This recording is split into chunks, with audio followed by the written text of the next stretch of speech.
শ্রী চৈতন্য চন্দ্রামৃতের উপাস্য নিষ্ঠার কথা এই শ্লোকে বলছে, বর্ণন করছে।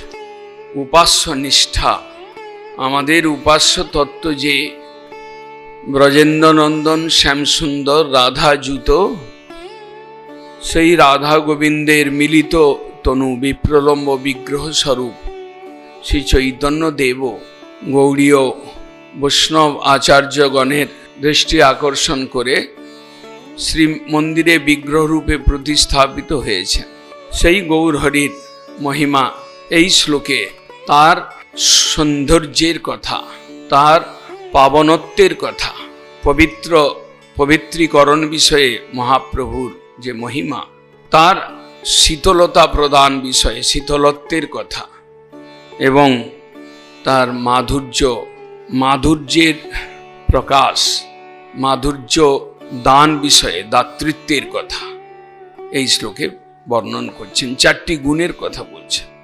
কন্দর্পাদ অপি সুন্দর সুরসরিত পুরাদ অহো পাবন শীতাংশ অপি শীতল সুমধুর মাধ্যিক সারাদপি দাতা কল্প মহিরুহাদপি মহাস্নিগ্ধ জনন্যাপি প্রেমনা গৌরহরি কদানু হৃদি মে ধ্যাত পদং ধাস্যতি। মহাপ্রভুর অপূর্ব রূপ, তার রূপলাবণ্য, রূপমাধুর্য, সেটা বলছেন যে কন্দর্পের সুন্দরতাকে মলিন করছে। কন্দর্পাদ অপি সুন্দর, ভগবানের সৃষ্টি এই পৃথিবী, চতুর্দশ ব্রহ্মাণ্ডের মধ্যবর্তী এই সৃষ্টি যেখানে আমরা বাস করছি, একটা স্টেজ উপরে গিয়েই স্বর্গলোক, যেখানে দেবতা কামদেব অবস্থান করেন। ভুব স্বর্গ, স্বর্গলোকে কামদেব রয়েছেন, যিনি রূপলাবণ্যে সকলকে মোহিত করতে পারেন। সেই যে কামদেব, কন্দর্পাদ অপি সুন্দর, কন্দর্পের থেকেও সুন্দর রূপমাধুর্যে, রূপলাবণ্যে কামদেবকেও পরাভূত করেন গৌর হরির রূপ। বলছেন যে আমরা যে স্বর্গের কামদেবকে দেখি, পাই, কামদেবের নাম শুনে থাকি, তাকে দেখি নাই। সেই কামদেব প্রাকৃত কামদেব। প্রাকৃত কামদেব কি করেন? তিনি অদৃশ্যে থেকে অদৃশ্য পটে বিরাজ করে সুন্দরী স্ত্রী বা অন্য কোনো বস্তুর প্রতি আমাদের মোহ জাগিয়ে দেয়, আমাদের উদ্বেগ দেয়, আমাদের মনকে বিচলিত করে। প্রাকৃত কামদেবের স্বরে বিদ্ধ হয়ে এ জগতে অনেকেই কামের দাস হয়েছেন। কাম ক্রোধের দাস হইয়া তার লাথি খায়, ভ্রমিতে ভ্রমিতে যদি সাধু বৌদ্ধ পায়, তার উপদেশ মন্তে মায়া পিশাচি পালায়। আমাদেরকে মায়া ধরেছে, মায়াকে পিশাচি তুল্য বলছেন। ভূত পেট পিশাচ যেমন মতিচ্ছন্ন করে, পিশাচি পাইলে যেন মতিচ্ছন্ন হয়, সেই রূপ বদ্ধ জীবের সেই রূপ ভাব উপজয়। আমরা কামাতুর, ক্রোধাতুর, লোভাতুর। যে কামদেবের স্বল্প দৃষ্টিপাতে আমাদের এই দশা, দুর্দশা। প্রাকৃত কামদেব তিনি কি করেন? আমাদের বুদ্ধিকে ভ্রষ্ট করে দেন, তিনি আমাদের মনকে উদ্বেলিত করেন, তিনি আমাদের মনের মধ্যে মোহ সঞ্চার করেন এবং সেই চঞ্চলতা বা সেই মোহ আমাদেরকে বিপথে চালিত করে, আমাদেরকে দুঃখ দান করে। এই যে শরীর, পাঞ্চভৌতিক শরীর, এই শরীরের একটা ধর্ম রয়েছে। পরিণাম স্বরূপে শরীর, পরিণামশীল এই শরীর, এর অন্ত রয়েছে। সেই শরীরের এক ধর্ম, অনেকগুলি শরীর সম্বন্ধীয় ধর্ম রয়েছে, তার মধ্যে কাম, ক্রোধ, লোভ এগুলো একটা শরীরের। আমাদের ভেতরে কামোৎপন্ন করে মোহ জালের মধ্যে ফেলে দেওয়া, এটা কামদেবের কাজ। কিন্তু শ্রী চৈতন্য দেব, যার কথা কবি বলছেন, যার কথা প্রবোধানন্দপাদ উল্লেখ করছেন, স্মরণ করছেন, কন্দর্পাদ অতি সৌন্দর্য। কন্দর্পাদ অতি সৌন্দর্য, সৌন্দর্যে কন্দর্পকে হার মানিয়ে দেয়। হার মানিয়ে দেয় মানে মহাপ্রভু তার শ্রীঅঙ্গের যে শোভার রূপলাবণ্য, সেটা দর্শন করলেই মনকে মোহিত করে। মোহ জনন বিষয়ে দুইজনই একই কাজ করছেন। কামদেব আমাদেরকে মোহিত করছেন, আর চৈতন্য দেবের রূপলাবণ্য আমাদেরকে মোহিত করছে। একটা মোহন কার্য ক্ষণিক, দুঃখপ্রদ এই জগতের যে কামদেব, আর চৈতন্য দেবের সৌন্দর্য, কামদেব অপেক্ষা তার যে সৌন্দর্য, সেটা আমাদেরকে কিভাবে মোহিত করছে, সেটা আমাদেরকে, আমাদের চঞ্চলতা, আমার মোহকে নাশ করছে। প্রাকৃত মোহ, প্রাকৃত আকর্ষণ, প্রাকৃত দুর্বলতা, এগুলোকে নাশ করে আমাদেরকে ঈশ্বরের দিকে, কৃষ্ণ প্রেমের দিকে এগিয়ে দিচ্ছে। তাই প্রবোধানন্দপাদ বলছেন, কন্দর্পাদ অপি সুন্দর। অপর একটি শ্লোকে তিনিই বলেছেন, এর পরবর্তী চৈতন্য চন্দামৃতের অন্য প্রসঙ্গে বলছেন, সৌন্দর্যে কাম কোটি।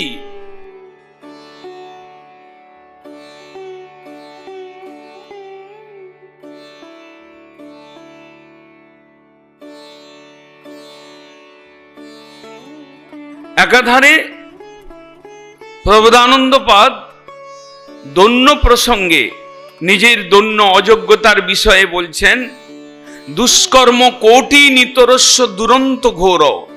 আমার মধ্যে দুষ্কর্ম, দুর্বাসনা কোটি কোটি রয়েছে। আবার মহাপ্রভুর যখন মহিমা বলছেন, তখন বলছেন সৌন্দর্যে কাম কোটি। কোটি কামদেবের রূপ, মহাপ্রভুর এক মহাপ্রভুর শ্রীঅঙ্গের রূপকে, শ্রীঅঙ্গের রূপের কাছে পরাভূত হচ্ছেন। অর্থাৎ মহাপ্রভুর যে শোভা লাবণ্য, তার যে মধুর প্রেম বিগ্রহ, সেই বিগ্রহ কোটি কোটি কামদেবের রূপকে পরাস্ত করছে, হেয় করছেন, তুচ্ছ করে দিচ্ছে। সৌন্দর্যে কাম কোটি। কোটি কামদেবের সঙ্গে তুলনা করা যায় না চৈতন্য দেবের রূপের। কেননা একটার ফল তো আমরা এই সংসারে বুঝতেই পারছি। কামোন্মত্ত, কামে মোহিত আমরা ঈশ্বর সম্বন্ধ শূন্য, ঈশ্বর সম্বন্ধ বিস্মৃত। আমরা কামোন্মত্ত হয়ে সংসারে একটা তুচ্ছ প্রেম। ভক্তিবিনোদ ঠাকুর বলছেন, অতি তুচ্ছ ভোগ আসে, বন্দি তুমি মায়ার পাশে, রহিলে জীব বদ্ধ হয়ে চিরদিন। অতি তুচ্ছ কাম, অতি হীন কাম, অতি নোংরা কাম, অতি অল্প সময়ের স্থায়ী যে কাম, সেই কামে আমরা মত্ত হয়ে ভুলে রয়েছি ঈশ্বরকে, অমৃতকে, আনন্দকে, শান্তিময়কে এক সাইড করে রেখেছি। আর মহাপ্রভু তিনি কোটি কামদেবকে পরাস্ত করে রূপলাবণের দ্বারা আমাদের ভক্তের চিত্তের মধ্যে ভেসে উঠছেন। আমরা যদি একটু ভালো করে সেবা করি, একটু মন দিয়ে কীর্তন করি, একটু তার ধামে গড়াগড়ি দেই, একটু ভালোবেসে তার কথা শুনি, তাহলে আমাদের হৃদয়টাকে তিনি আকর্ষিত করে এইরকম যে কামোন্মত্ত অবস্থায় আমরা মেতে রয়েছি সংসারে, সেই কামের থেকে আমাদের চিত্তকে আকর্ষণ করে তিনি নিজের দিকে টেনে নিয়ে কৃষ্ণ প্রেম দান করে আমাদেরকে ধন্য করে দেয়। সৌন্দর্যে কামকটি কন্দর্পাদ অতি সুন্দর। তারপরে গুণের কথা বলছেন, সুরসরিত পুরাদ অহো পাবন। সুরসরিত গঙ্গা দেবী এই নবদ্বীপে প্রবাহিতা, তিনি সুরসরিত পুরাদ, তার যে প্লাবন, তার যে স্রোত, তার যে প্রবাহ, গঙ্গা দেবী নিরন্তর প্রবাহিত হয়ে চলেছেন। কি তার কাজ? অন্যান্য কত নদী রয়েছে, কিন্তু গঙ্গা দেবী তাদের থেকে অন্য, তাদের থেকে অন্যতম, তাদের থেকে ভিন্ন। স্পর্শ করলেই পাপ নাশ করেন। দর্শনে, আরতিতে, মজ্জনে, তার স্তুতিতে আমাদের পাপ নাশ হয়। বলছেন সুরসরিত পুরাদ অহো পাবন। চৈতন্যদেব পাবন ধর্মে, পবিত্রতা গুণে তিনি গঙ্গা দেবীকে পরাস্ত করেছেন। গঙ্গা দেবীর পাবন ধর্ম চৈতন্যদেবের কাছে পরাভূত হচ্ছে।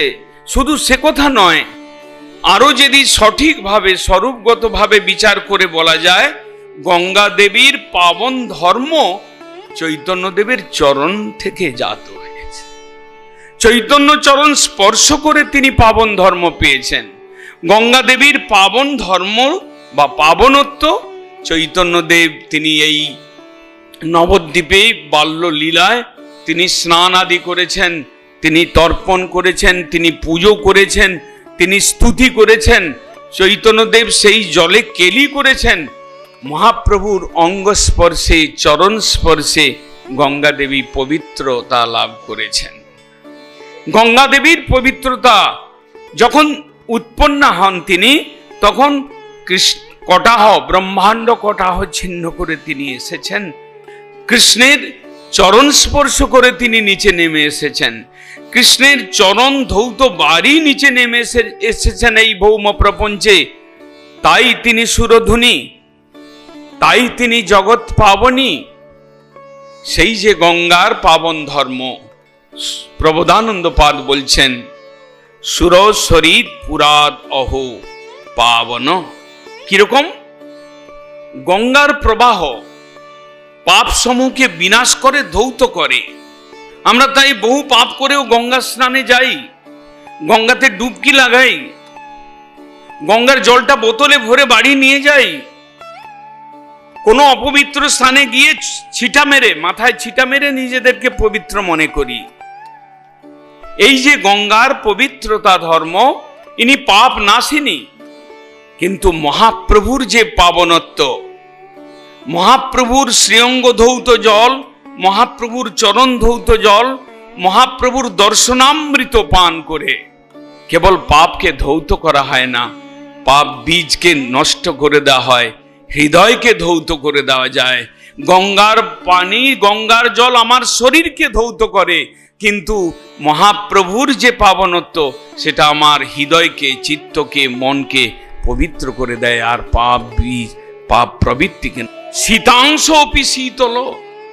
সূর্য এবং চন্দ্র, চন্দ্রের মধ্যে স্নিগ্ধতা রয়েছে আর সূর্যের মধ্যে তাপ রয়েছে, কিন্তু দুজনের দুটো কাজ রয়েছে। সূর্যদেব উদিত হলে অন্ধকারকে বিনাশ করে দেয়, এটা একটা তার সেবা। কৃষ্ণের আজ্ঞায় তিনি এটা করেন। তার উদয়ে অন্ধকার থাকে না, চলে যায় অটোমেটিক। শুধু তার উদয়ে নয়, তার উদয়ের পূর্বেই, তার অরুণোদয় কাল অর্থাৎ তার উদয়ের আভাসে অন্ধকার বিদূরিত হতে থাকে। চন্দ্র তিনি যখন উদিত হন, বস্তু প্রকাশ, রাত্রিকালেও কোথায় কি রয়েছে আপনি দেখতে পাবেন। চৈতন্য চরিতামৃতের মঙ্গলাচরণে কৃষ্ণদাস কবিরাজ গোস্বামী পাদ বলছেন, কৃষ্ণদাস কবিরাজ বলছেন, এই দুই হৃদয়ের খালি অন্ধকার, দুই ভাগবত সঙ্গে করান সাক্ষাৎকার, এক ভাগবত ভক্তি রস শাস্ত্র আর ভাগবত ভক্তি রসপাত্র। চৈতন্য চরিতামৃত বলছেন, বন্দে গুরুন ঈশ ভক্তান ঈশ ঈশাবতারকান তৎপ্রকাশাংশ তৎশক্তি কৃষ্ণ চৈতন্য সঙ্গকম বন্দে শ্রীকৃষ্ণ চৈতন্য নিত্যানন্দৌ সহোদিতৌ গৌড়দয়ে পুষ্পবন্তৌ চিত্রৌ ছন্দৌ তমনুদৌ। গৌড় দেশে ভারতবর্ষের পূর্ব ভাগে গৌর নিত্যানন্দের আবির্ভাব একসঙ্গে, পুষ্পবন্তৌ তমনুদৌ, সূর্য এবং চন্দ্র তারা দুজনেই একসঙ্গে আবির্ভূত হয়েছেন। এটা কি সম্ভব?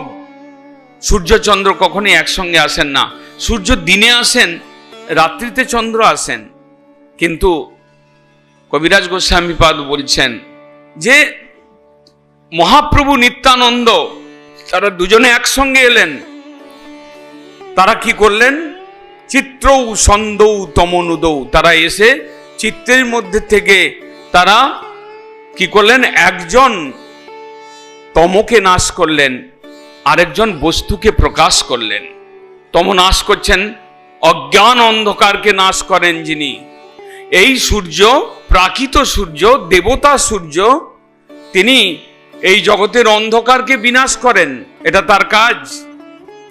কিন্তু গৌর হরি তিনি হৃদয়ের ভেতরে যে অন্ধকার, হৃদয় গুফার যে অন্ধকার রয়েছে, অজ্ঞান মলিনতা, ঈশ্বর বিস্মৃতি রূপ যে অন্ধকার, মহাপ্রভু আবির্ভূত হলেন তার রূপলাবণ্যে সেই অন্ধকার, সেই মহাপ্রভু আবির্ভাবে হৃদয়ের অন্ধকার দূরীভূত।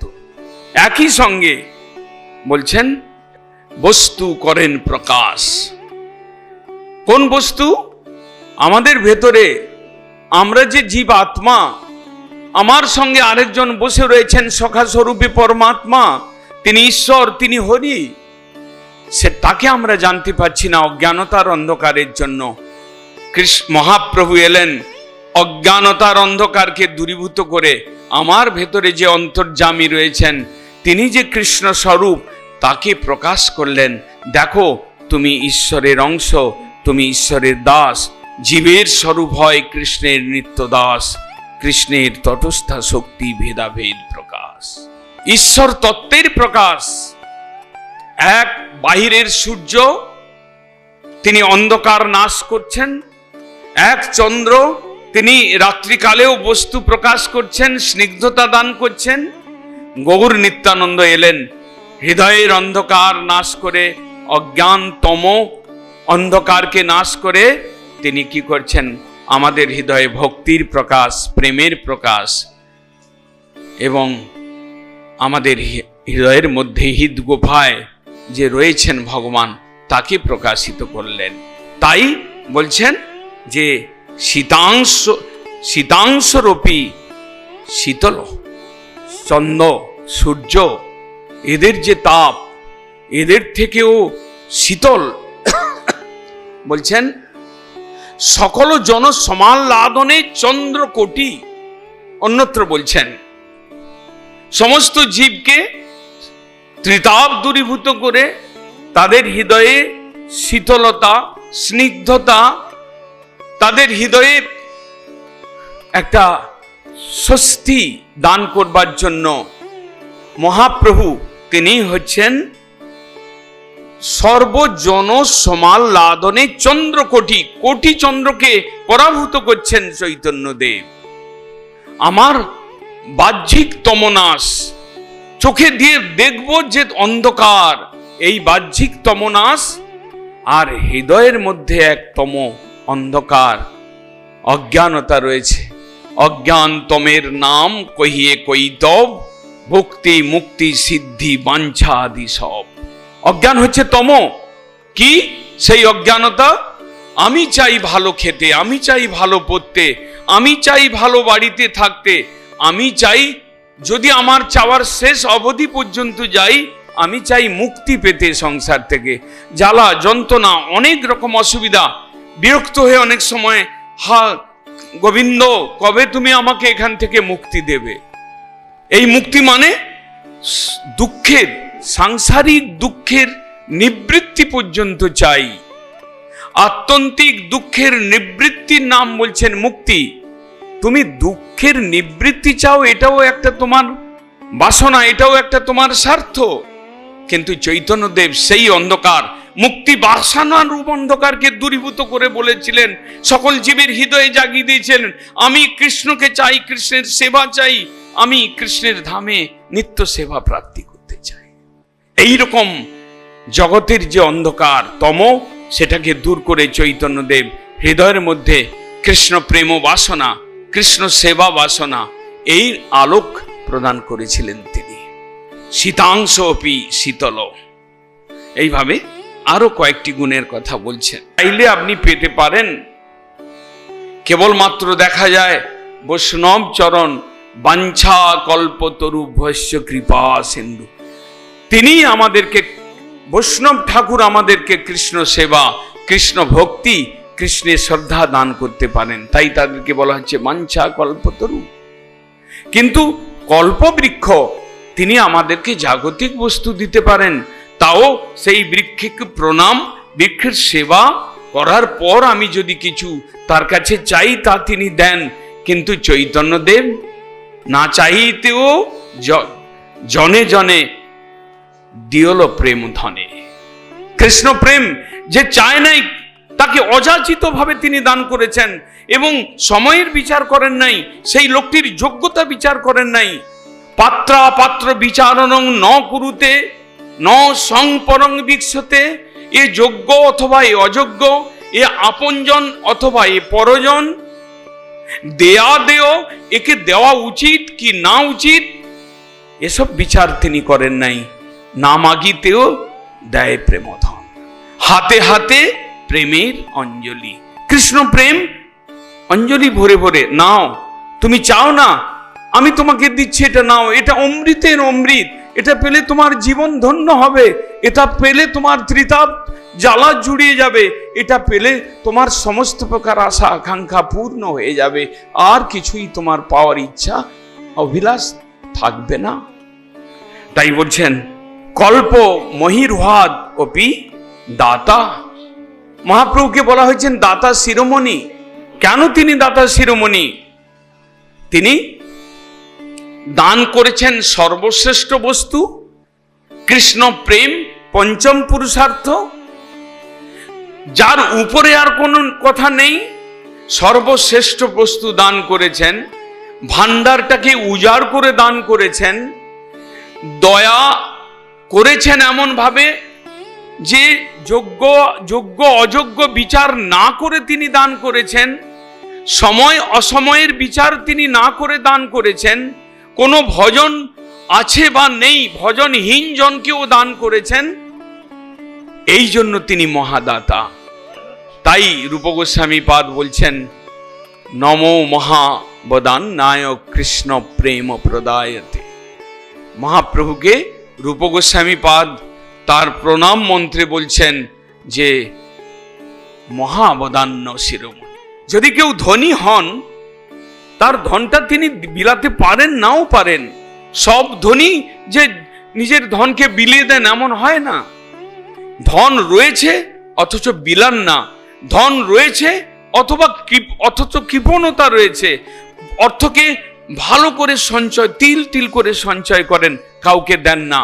কিন্তু শ্রী চৈতন্যদেব তিনি প্রেম ধন এনেছেন, উজাড় করে দিয়েছেন, বেটেছেন, একলা পারেন নাই, তাই পঞ্চতত্ত্ব রূপে এসেছেন, চারজনকে সঙ্গে নিয়েছেন, আরো পরিকরকে সঙ্গে এনে বলেছিলেন যে দেখো ভাই, একেলা মালাকার আমি কাহা কাহা দিব। একজন মালাকার আমি, এই এই এই এই এই বাগানের মালি, আমি কাকে কাকে দেব? তাই তোমাদেরকে বলছি সবে মিলে তোমরা বিতরণ করো, লুটুক, এই কৃষ্ণ প্রেমের হরিলুট হয়ে যাক। মহাপ্রভু এই ব্যবস্থা দিয়েছে। মহাস্নিগ্ধ জনন্যাপি, স্নেহশীল। আমরা দেখেছি আমাদের মাতা পিতার অনেক স্নেহ রয়েছে। প্রবোধানন্দ পাদ বলছেন যে কোটি কোটি মাতৃ স্নেহ চৈতন্য দেবের মধ্যে রয়েছে, তিনি বিতরণ করেছেন সেই স্নেহ। বলছেন বাৎসল্যে মাতৃকোটি। আপনি কতটা স্নেহ চান, আপনার পাত্র কত বড় কতটুকু। এই মাতৃ স্নেহের মধ্যে টিকাকার বলছেন এটা দেহজাত স্নেহ। এই স্নেহের ব্যাড এফেক্ট, সাইড এফেক্ট রয়েছে। স্নেহ পেয়ে বড় হলো, যেই বৌমাটি এলো তখন মা গেল তৃতীয় স্তরের ব্যক্তি। তাহলে ওই মাতৃস্নেহ আগে গিয়ে বিকৃত হচ্ছে, ধ্বংস হয়ে যাচ্ছে। মাতৃস্নেহের বিনিময়, মাতৃস্নেহের যে